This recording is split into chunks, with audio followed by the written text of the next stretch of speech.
So you're thinking about a cruise on the Norwegian Star, huh? Always a good choice.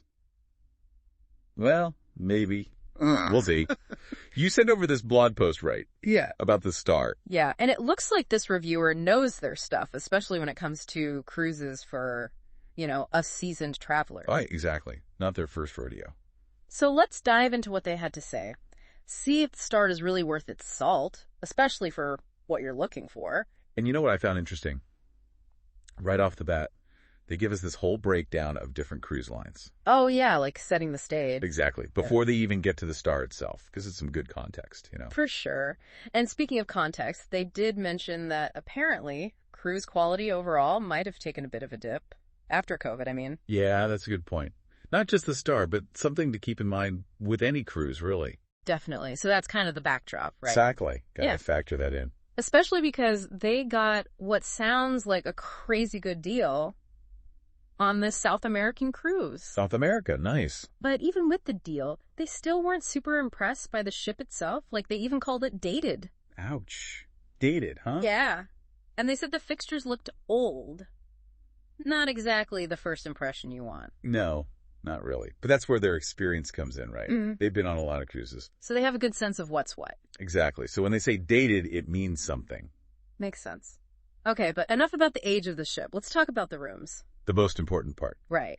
A comfy cabin can make or break a cruise. 100%. And thankfully, they loved theirs.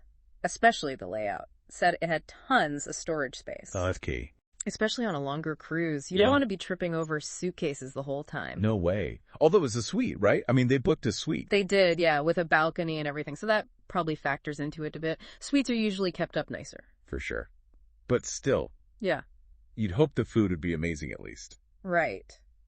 Sadly, not so much. Oh, no.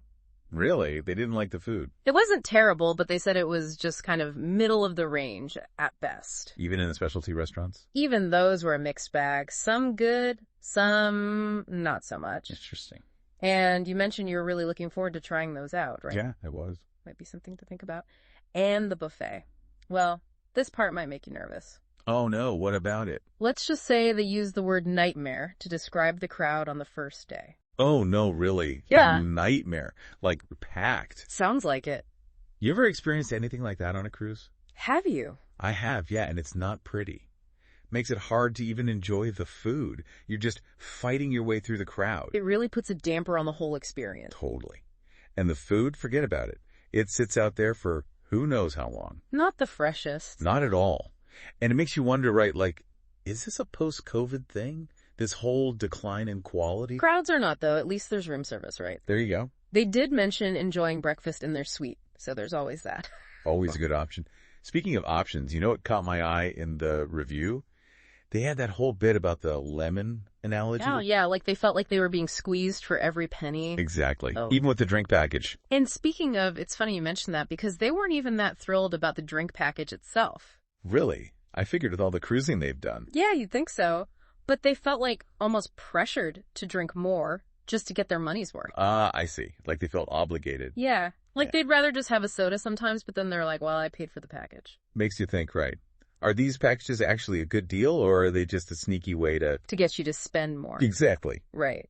And it wasn't just the drinks either. They complained about the internet being crazy expensive and the excursions too, which that adds up fast, especially if you're with the whole family. Oh, for sure. And suddenly that all-inclusive vacation Isn't so all-inclusive anymore. not even close. Yeah.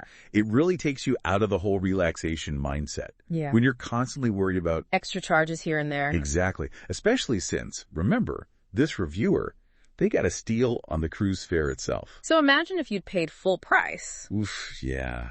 You'd really feel those extra costs. Totally. They especially called out the internet costs, which you mentioned that was important.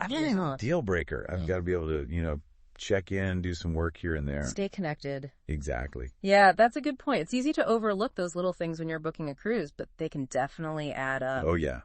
Big time. And ruin the whole experience. For sure, especially being nickel and dimed for something like internet, Like, come on. It's 2024. Exactly. That's it, right. The devil is in the details. And those little details can really add up, can't they? That's for sure. So bottom line, with all these pros and cons, would they recommend the Norwegian Star? You know, it's funny, even with the amazing price they got, they said they'd probably skip it. No kidding. Wouldn't sail again? Said they'd avoid it. Wow. Well, hey, at least they're honest. Right. Better to know now than be stuck on the ship, right? 100%. You know what else caught my eye? They mentioned having other not-so-great experiences on Norwegian. Oh, really? Like, not just the Star? Yeah, like other Norwegian ships, too. Yeah. So it makes you wonder, right? Maybe it's not just this one ship. Maybe it's a Norwegian thing. Right. A pattern. And it takes us back to that whole thing we talked about the cruise industry, maybe, you know? Taking a bit of a downturn. Yeah. Maybe Norwegian's just a more extreme example of it. Could be.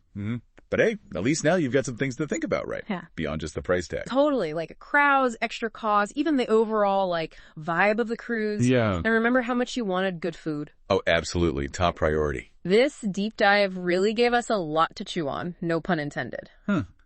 I get it. Yeah, a lot to consider. Right. And you know, this whole experience, especially with that lemon analogy, it does make you wonder, are those hidden costs, those little disappointments, are they becoming the norm everywhere? Not just Norwegian, not just this one ship. Something to think about as you plan your next getaway.